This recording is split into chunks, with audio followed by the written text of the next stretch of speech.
in the building where his father got his 1,000th point. Skylar Brindamore gets his first, and the Canes are within a goal.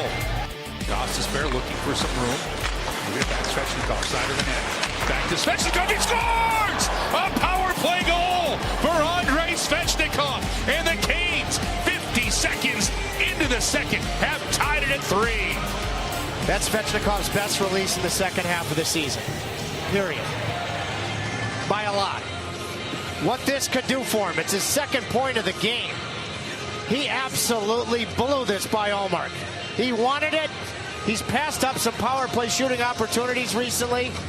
There was no chance he was doing it here. Stankoven puts it right on a tee. And it's a beautiful goal for the now. But for the Candy, what can it do later?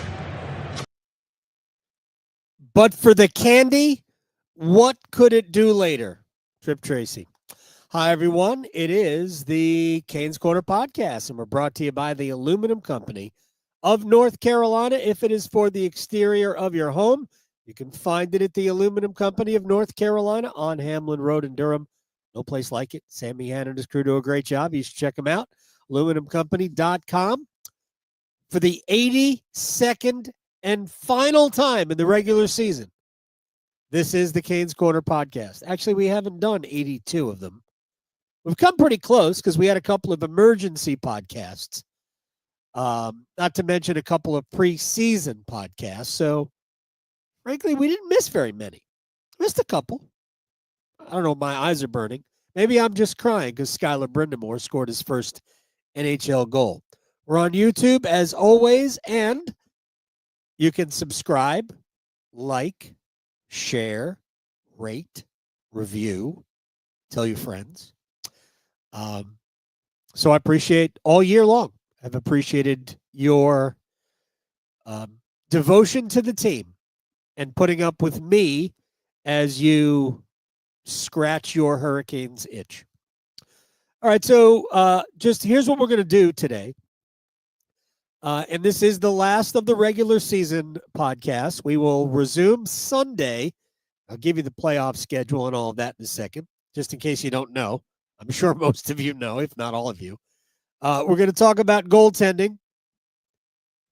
Go figure. We're going to talk about Andrei Svechnikov. Go figure. Jesperi Kotkaniemi. Dimitri Orlov and Brent Burns. I'll give you my 3 stars of the regular season. And I will give you what I believe will be their Game 1 lineup and batting order. All free of charge. I do not charge you for this. I only ask that you are nice to me and you just rate. Let's build the subscriber base for this. All right. So let's get right to it. First, shouts to Cali Caniacs, shouts to Bluefield, West Virginia, and shouts to Boxcar in Durham. And I think it was Willie at Boxcar wants Alexander Nikishin to play in place of Shane Gostisbehere. First of all, I don't believe Alexander Nikishin will draw into a playoff game, barring an injury. Now, Gostisbehere has missed some time with injury. Don't believe any of the other defensemen really have. Orlov had a hot minute of injury. But I don't believe we're going to, I don't think you'll see Nikishin unless there is an injury or unless there is just brutal defensive play. Now, I'm going to say this right off the top before we get to it, before we get to anything.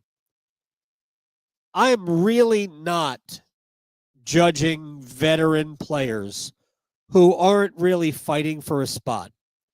I am not judging them on performance right now in terms of these couple of games. It's silly to do that. Silly to do that. So there were certainly some bad moments for just about everybody. But nah, man, these games were too much of a gong show to even really assign any real importance to the veteran players. Now, for young players, no excuses. And we'll get into it. Real briefly, Skylar Brindamore had a good game. To be perfectly honest, through 2 periods, he was my first star. But this is a pretty ugly turnover. Trying to exit the zone. It's a pretty ugly turnover. And he had already committed a turnover in the first period that led to the 3rd goal. So he dropped down to 3 stars. I punished him. I'm sure Rod would too. Rod mentioned it in the postgame. He was very happy he scored his first NHL goal. But he turned the puck over for a goal that made it 6-5. So the young players, I don't think it's an excuse. I really don't. You got to be smart. And I think Skylar made some mistakes. They look like physical mistakes, but I think they were mental mistakes. We didn't see a ton of Bradley Nadeau tonight. I'm not really sure why. I'd want to get the ice time for Nadeau, but I think it was right around 10 minutes. And for me, he would have played a lot. I just wonder if maybe he got dinged up a little bit because he really did not play a lot. Let me get the ice time for Bradley Nadeau. Of course, it's missing. That doesn't make any sense. So let me go to the main score sheet, and we'll get it there.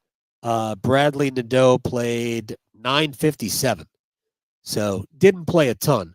And I'll go to Natural Stat Trick and just see why he didn't play a lot. Not why, but where the playing stopped. And for Nadeau, he played very little. Middle of the second period to the end of it. I guess there wasn't that much power play time. So not really sure why Bradley Nadeau didn't play a lot, but he didn't play a lot today. And I really liked him yesterday. I liked Dominic Fensori both games. I loved him a ton both games. I think he does a lot of good things. Whether or not he can be an NHL defenseman at 5'7", 160 pounds, I don't know. I will say this. Torrey Krug was about 5'7", and Torrey Krug was a pretty good offensive defenseman for the Boston Bruins, then signed a big contract with St. Louis, got hurt, and really we've never heard from him again. But it's not unprecedented that a small guy could be a defenseman in the NHL. Now, Torrey Krug was an exceptional offensive player, and fun fact, Torrey Krug was an invitation to a long ago Carolina Hurricanes prospect camp. No kidding. Yeah, how about that? But Fensori looks very good. Looks like he can play, kills penalties. I thought he was good in both games he played. I look forward to maybe seeing him again down the road. Who knows? Maybe he is a Hurricane. I actually think for these 2 games, I think he was better, maybe significantly better than Scott Morrow. I know there are people who really love Morrow. Scott, I think Scott struggled in these 2 games. I thought he got better yesterday as the game wore on, but I thought Scott, for the most part, struggled in these games. Skylar Brindamore, I mean, I don't know that we were watching an NHL player. I don't. Maybe down the road. I think he needs to get a little bit, I know stronger is not necessarily the right word, but he's got to become stronger with the puck because he had the puck taken from him a handful of times. He's good on faceoffs. He's certainly a smart player, but he's got to be stronger with the puck. And I think he needs to get a little quicker. I don't know how you do that, whether that's just through working out, training, and things like that. We know he's good. He'll be good at that. But he's just a little bit, just not quite as fast as you need to be to play even 4th line center in the NHL. And those are basically the young guys we talked about. Bradley Nadeau, again, yesterday was dynamite. Today didn't play a lot and was good early, but really didn't play a lot. But we saw what we needed to see from Bradley Nadeau. We know that if he can just get a little bit better away from the puck, that he has a chance to be a legitimate contributor, probably in a middle 6 situation, power play type of a guy, but man, he's got a good shot. And if he can just shore up the defensive side, he's not tiny. He's not huge, but 5'11", if you can fill out and become stronger. He's got just a dynamite offensive repertoire. All right, so let's run through these topics real quick, and again, appreciate your time. Goaltending, not exactly streaking into the postseason, and everybody's concerned about it. It's the number one concern I have. I have three main concerns. That is number one. It's going to be virtually impossible to beat the Devils without at least good goaltending. And to be fair, I'm not sure we've seen it from either guy lately. Freddie has been better than Piotr, but that's like saying I'm taller than Logan Stankoven. And I am, but I would not put myself in the tall category. So Anderson gave up 7 goals tonight. I actually didn't think he was bad tonight. I think one of the second goal? Might want the second goal back tonight. But I don't think any of the others really at that are really on him. But he did allow 7. And as I think is proper to say, feel free to make a save. So didn't get that tonight. Although I thought from the time it was 3-0 until we got, I guess it was 5 minutes into the third period, Anderson was really good. Tripp was even talking about it, that Anderson had kind of rallied and was because he made a bunch of really good saves even early in the third. And then the deflection goal, the second Adam Gaudette goal, looked like it was deflected right off the shot and went over his shoulder or blocker side. That made it 5-4, and the floodgates opened at that point. But Carolina was also a holy mess in front of him. Not necessarily excusing Freddie, because Freddie has played 3 pretty indifferent games before tonight. And it was also 3-0 after a pretty quiet first 10 or so minutes. And then it was boom, boom, boom. All of a sudden, we've seen this movie before. And then the Hurricanes scored 5. It's just a dumb game, right? As Sidney Lowe likes to say, it's a game of runs. They made their run, then we're going to make our run. And then they made another run. 2 runs, better than 1. Anyway, the big picture concern is that Anderson, who was playing, had 8 games in a row where he was dynamite, 940 save percentage during that 8-game stretch, which began with the loss to Edmonton. And again, I thought Freddie was awesome in that game. But Carolina couldn't solve Calvin Pickard or Pickard, whatever his name is. But since that 8-game run ended with the loss in Boston, it's now 4 games in a row where it's kind of hard to say anything other than, well, it wasn't the worst we've ever seen. Now, he was bad in Boston. I don't think he's been bad in the other 3, but I also don't think he's been anything more than okay. And frankly, probably not winning a playoff series with okay goaltending, unless the other guy isn't any good either, which I guess is possible.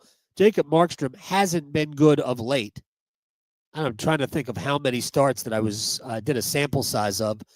It was like 12 starts, and his save percentage is about 840. So, again, we're talking about the same type of goaltender right now. I just have more faith that Jacob Markstrom's going to figure it out than Frederik Andersen and or Pyotr Kochetkov are going to figure it out. And then we'll talk about the reason I brought up both goaltenders is because I think we're going to need both. But again, in the middle of this game, much like, and I said this today on the radio, if you, for whatever reason, were out of the room when Montreal scored their 3 goals past Kochetkov, but otherwise saw the rest of the game, you would have been like, man, I like the way Pyotr played. He was good. I don't disagree with that if that's what happened. The problem is the 3 goals. Actually, the first goal really wasn't on him. It was the second and third goals that had to be stopped. I don't put any of the goals today in that category for Anderson. But again, first period was a little shaky. There were also some moments of luck. But he was really good in the second period and then early in the third until the goals started happening. And again, it's a lot of breakdowns. Carolina was not playing, the only guy, Orlov, Gostisbehere, and Walker played some minutes, but for the most part, it was the young guys playing. And by the way, this was a mistake-free game, a blemish-free game for Brent Burns. Even the Burns fans, the Burns haters out there, had to admit, can you think of one mistake he made tonight?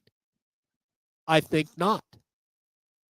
Brent Burns played 24 seconds tonight. I find that hysterical. I was at both of Cal Ripken Jr.'s games, the games he tied and then broke Joe DiMaggio's consecutive games played streak. 21-30 and was it 21-30 and 21-31 or 21-31 and 21-32, whatever the games were. I was there. It was the Orioles and the Anaheim Angels. I think they were the Anaheim Angels at that point. Eddie Murphy. Eddie Murray actually played for them, so a former teammate of Cal's and actually a good friend, so it was cool to see that. But Cal, in order to get credit for the game had to go 5-0, or what? It had to get into the bottom of the fifth. So different type of a scenario, but Cal had to stay in the game the entire time.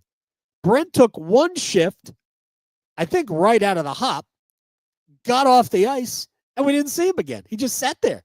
Why was he even holding a stick? Anyway, so Brent Burns played 24 seconds tonight. Find the whole thing hysterical. But back to the initial topic. So Carolina's going into the playoffs, and it's hard to have great confidence in the goaltending. But they are who they are. Their goalies are who their goalies are, and that's the way it's going to be. Freddie Andersen will start Sunday. I have no doubts about it. My question is, who starts Tuesday? And I think that is entirely dependent on how Andersen plays Sunday. If Andersen plays well, he doesn't have to play great. If he plays well and they win, I think you'll see Andersen play Tuesday. If he plays well, even if they don't win, if he plays well, I think he will play game 3. The game that Kochetkov, if Kochetkov doesn't play game 2, the game he has to play is game 4. Rod can't do what he did last year. We can't let Andersen try to win the series on his own. Andersen will wear down. So I think Kochetkov must play at the very least game 4. He could play game 3, and Andersen could play game 4. But on the low, even though he's been terrible, depending on how game 1 goes, I wouldn't be afraid to go to Kochetkov in game 2. And it wouldn't be the worst thing in the world if they did just alternate. However, that's a leap of faith when you don't really have command of the series. I think ideally Rod wins game 1, comes back with Andersen in game 2, and then maybe you go to Kochetkov in game 3 and then back to Andersen. Don't know, but Kochetkov has inspired zero confidence. I think Freddie has built up a little bit of a benefit of the doubt bank where, Freddie will probably be fine. We don't know that about Piotr, and that's the problem. Forget who it was, asked, why did Freddie play knowing that Freddie is going to play Sunday in game 1? I think that's a fair question, one I have asked I really did assume that they would call up a goaltender and have Freddie not play. And I don't think it matters that he just gave up 7 goals. I really don't. Freddie he's been around too long. He has a totally different personality.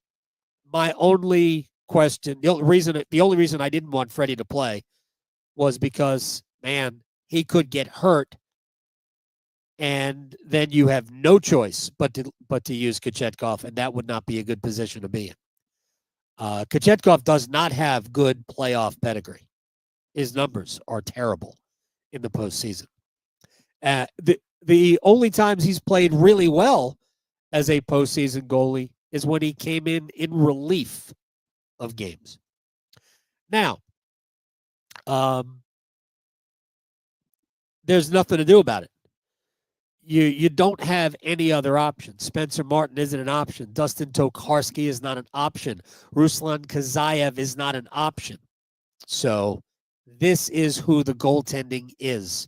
It is Anderson and or Kochetkov. Fingers crossed, okay? All right, now to Andrei Svechnikov. Scored a goal. Beat a goaltender for the first time since February 22nd. That's right, February 22nd. That was the first game after the Four Nations break. Carolina lost in Toronto, but Svechnikov had a goal and an assist, I believe. And the goal was assisted by Mikko Rantanen. That's how long ago it was. So it's been a minute since Andrei has scored past the goalie. Yesterday, I thought he played a good first period. Today, I thought he did some good things. I thought today was way more progress than yesterday because playing good 20 minutes doesn't do it for me. But I thought Andrei was pretty good tonight. Wasn't awesome, but a good step. Now let's see. Now that he's got a goal, we go into the playoffs. Maybe Andrei will the faucet will open. Jackson Blake went a long time without being productive, but you knew it was a matter of time. We don't really know that with Andrei. We're still kind of playing hope and wish games, but maybe this will get him going. And I've said this before. There is a natural organic break that has a way of resetting on the other side of that break.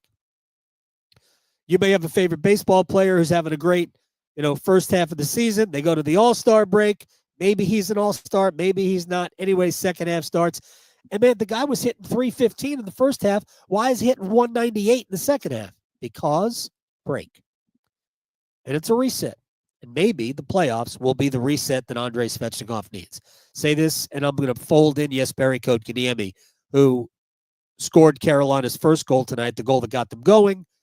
And I loved his reaction to the goal because he made the mistake that allowed the Shane Pinto goal, or at least allowed the chance on the Shane Pinto goal, because he has defensive coverage on Pinto and then leaves him to help out on the wall where he's really not needed.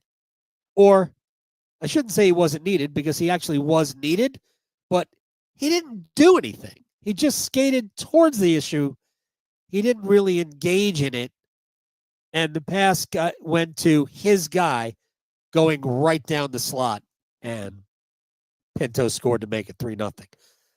And you can see Kotkaniemi, if you watch the replay, Kotkaniemi is disgusted with himself right away. And even when he scored the goal, he was still like, well, at least I scored a goal. But he was still mad at himself for what he did at the other end. So I will just say this, because this ties into Andrei Svechnikov as well.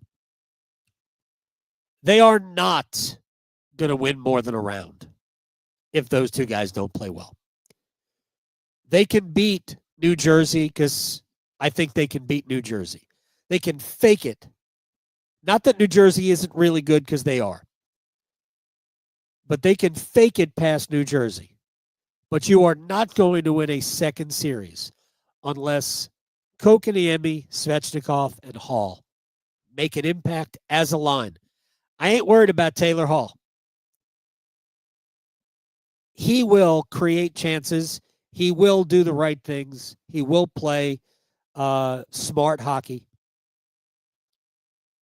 I can't say the same thing for Kotkaniemi and Svechnikov with confidence. But if they do, if they play the right way, if they play with confidence, that line, especially on home ice, has a chance to make a major difference. And if they can get 5 goals out of Andrei Svechnikov in the first 2 series, they can get to the Eastern Conference Finals. He's got to be productive. Has to be productive. And he has to play the right way, and he's got to be physical, and he's got to stir it up, and he can't be afraid to take penalties. By the way, we're not even talking about the penalties tonight. What a gong show that was. So Andrei's got to play the right way. Kotkaniemi has to be direct. He's got to do his thing defensively. Don't lose your focus, because on the road, those guys are going to get picked on. Kotkaniemi, Svechnikov, and Hall. They're going to get picked on. So in New Jersey, probably see the Hischier line.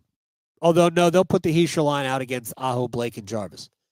So you'll get the second line, which is that one doesn't have Meyer, because no, I think it does have Meyer. I think it does have Timo Meyer on the second line. So that's the line that you're going to get against Svechnikov, Kotkaniemi, and Hall. They got to be ready. Got to be ready. I thought Dimitri Orlov was really good tonight.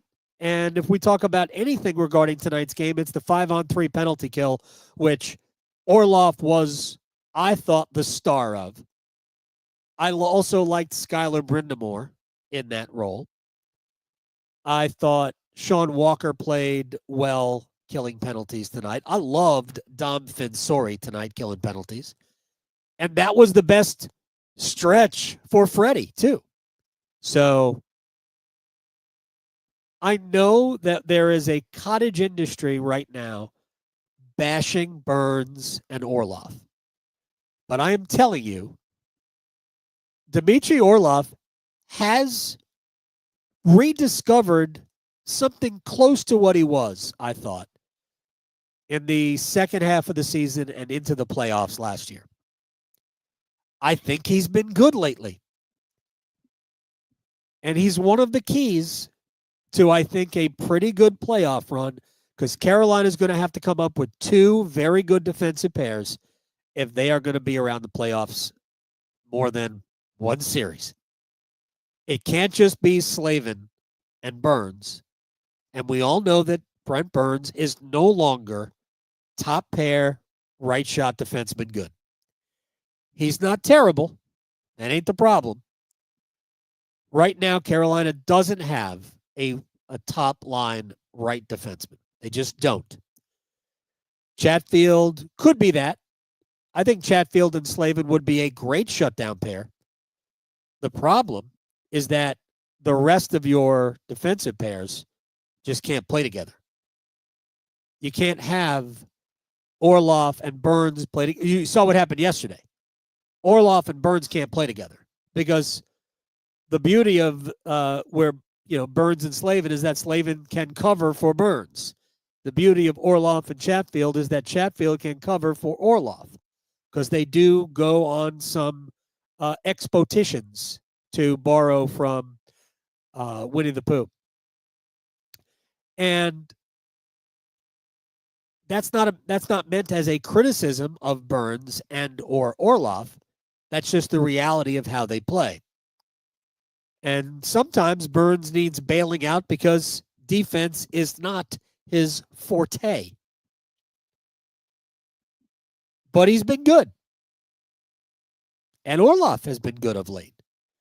And for those people who think that Alexander Nikishin should play, not going to have the debate now, but I will allow that it's possible he could, but it won't be at their expense. It would be at the expense of either Sean Walker or Shane Gostisbehere. Even though Walker, I think both have played pretty well for the most part. And I think Walker's best hockey has been over the last couple of months. He still does some questionable things. Gostisbehere is super smart. I mean, I don't think Gostisbehere has been bad at all. But again, defense isn't necessarily what he's known for anyway, which is why you can't pair Gostisbehere and Burns together. That's the problem. There's too much of an offensive mindset with too many of their defenders, and they're not naturally gifted defensively. Kind of limits. I've been saying this all year. It limits who can play with who. And there's nothing you can do about it now. I would also love to see Alexander Nikishin play. I would have loved it if he could have gotten over here earlier, and we could have had him on the ice, maybe even for these two games in Montreal and Ottawa. All right, so I'm going to give you my 3 stars of the regular season. 3 stars of the regular season. And the last 2 stars will be from different areas of the team and who I think are the 2 best players this year. 3rd star is going to be somebody who's surprised. And this will not surprise you when I say that Jackson Blake is the 3rd star of the season. I did not foresee him being this good. I realize he doesn't even have 40 points.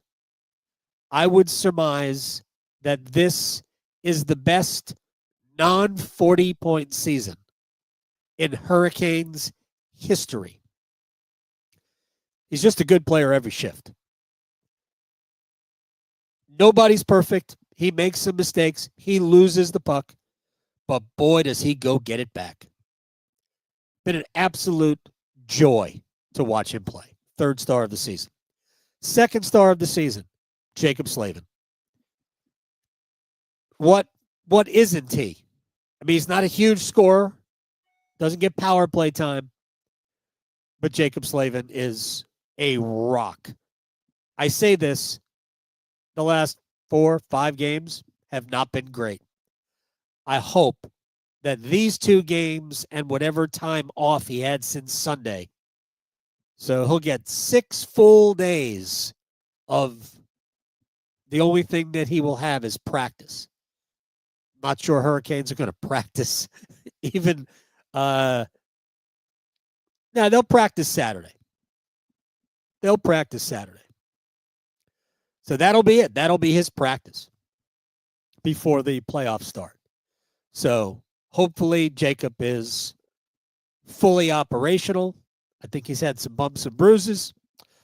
Even though the team said he was a healthy extra, I think he's been banged up. And it's good to know that he got basically a week rest because he's going to have to be Jaccob Slavin. To me, he's the 2nd star of the season. And the 1st star of the season, and this will also not surprise anybody, Seth Jarvis. Sebastian Aho is going to lead them in scoring. Seth Jarvis is going to lead them in goals. And Seth Jarvis is simply amazing. I think he's the best forward on the team. I thought we would have to wait 2 years. I said this after last season. I said, don't be surprised if 2 years from now, we're not talking about Jarvis being the best player. Well, we got to a year, and I think we're here. He is incredibly smart. He is fearless. He is, I think, the best finisher on the team. And he is super good in every area of the ice. Aho's had a poor offensive season for him, but I think in every other facet, Sebastian Aho has been good. I'm not as down on Aho as other people. I've always looked at Aho as more of, what have I always said about Aho? He's gumbo, man. You don't realize how spicy he is until, like, you've taken a few bites and you go, oh, boy, this got a little kick to it. Yeah, Aho's just a great player. But he is not flashy, wow, instant offense.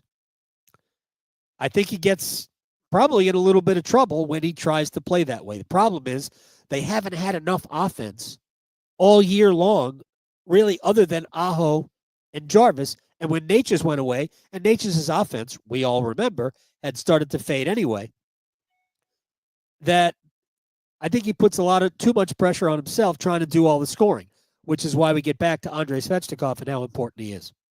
So to me, Jarvis, first star of the season, of the regular season. We'll give out these in the playoffs too. All right, here's how I think they're going to line up, and then we'll go. And I'll give you the lines in order, and they're going to start at home, so this will be a home lineup. It'll be Aho, Jarvis, and Blake up top, Kotkaniemi, Svechnikov, and Hall, second line, second scoring line. At home, I think you'll see Staal, Martinook, and Skjei. On the road, that line will be Staal, Martinook, and Stankoven. But because this line has been good, I wouldn't be shocked to see them leave Skjei on a fourth line and just break glass when necessary. But Stankoven fits there. But I think on home ice, Rod might want to use that just as a shutdown line. And I don't think you're going to use Stankoven on that line just because of his size. But that's what I think it'll be. And then the fourth line will be Jankowski, Robinson, and either Stankoven, we'll say Stankoven at home, and Skjei on the road. And the D pair will be exactly the D pair. Your healthy extras up front will be Roslovic and his 22 goals he scored tonight, and Tyson Jost. I will say this about Tyson Jost. Plays hard all the time, always does something positive. And as I said, was it Trip today? I think it was Trip today. He has Greg McKegg vibes to me. Jost is going to play some playoff games, and he's going to make an impact in playoff games this year. Promise. And, of course, Alexander Nikishin will be a healthy extra on the back end. As for goaltending, we talked about it. Kochetkov's going to have to play. I just hope he snaps back. That's all. Folks, 82 games in the books. See you in the playoffs. Sunday, after the Canes and the Devils game 1. Sunday, Tuesday, Friday, Sunday, Tuesday, Friday, Sunday. If it's Sunday, it's Hurricanes hockey. If it's Tuesday, it's Hurricanes hockey. If it's Friday, it's Hurricanes hockey. Thank you very much for hanging out on the Canes Corner podcast, brought to you by the Aluminum Company of North Carolina. If it is for the exterior of your home, you know where to find it. Aluminumcompany.com. See you in the playoffs.